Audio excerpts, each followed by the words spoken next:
bit of a worry. Kids are falling behind at school. 1 in 5 Australian children starting high school with the maths and language ability of a Year 4 student. WA's education budget is $6.5 billion, and still 20% of our kids could be outwitted by Ralph Wiggum. My cat's breath smells like cat food. It's a problem for all of us, not just teachers and parents, because when these children do end up leaving school and they can't count or read, they do things like become patched members of outlaw motorcycle gangs or members of parliament. Moron. The Minister. You're a first-rate idiot. Pardon? Or members of parliament who date members of outlaw motorcycle gangs. Or even worse, recent evidence would suggest, they become senior members of WA Police who are in charge of controlling members of outlaw motorcycle gangs. It's a bit awkward over at WAPOL. Oh, and then some. A major police internal investigation is underway, about to be concluded actually, into what's become known amongst the rank and file as the kill list plot. A very senior police officer, and I mean very senior, drew up a list of subordinates he didn't like and wanted to get rid of. Release the hounds. That's not unusual for managers in any industry. I'm sure I've been on such lists compiled by several newspaper editors. And producers. Nasty.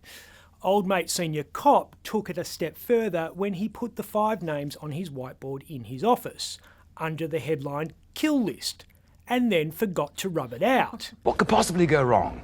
And just before Easter, we had the excruciating situation where someone walked into the office and saw the whiteboard. And guess what? They were on the list. Yep. Awkward. This bloke walks in and says, "Hey boss, I just needed to sign something," and then he looks up at the whiteboard and sees his own name under the headline Kill List. A toxic workplace is a workplace. On a scale of 1 to awkward as that is up there. You'd be filthy as. So what happened next? He laid an official complaint with Deputy Commissioner Kylie Whiteley, as you would, who commissioned an investigation by professional standards boss Paul Zanetti. Not surprising. Not at all. Bit of a twist in this one though. The rumour is the cop whose office the whiteboard was in may not have actually written the kill list. He's meant to be claiming that while he knew about it, obviously it was staring him in the face every time he went to work, he wasn't the author. It's not a good look either way. No. Made worse by the fact that at least 2 cops on the list are 20, 30-year veterans who are very accomplished and well regarded.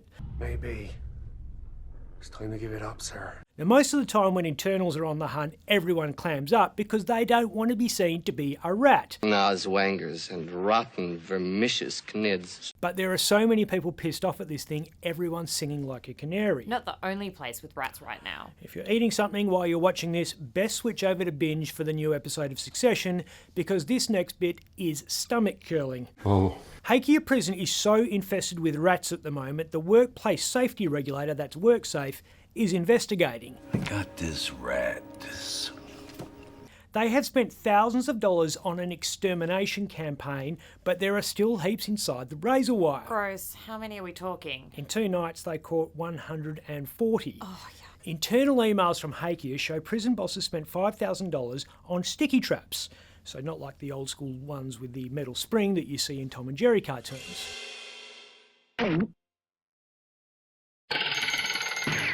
These things work by gluing the rat in situ. Oh, so they're still alive? Imagine coming in the next day and seeing 140 rats writhing and squeaking, ripping fur off as they try to escape.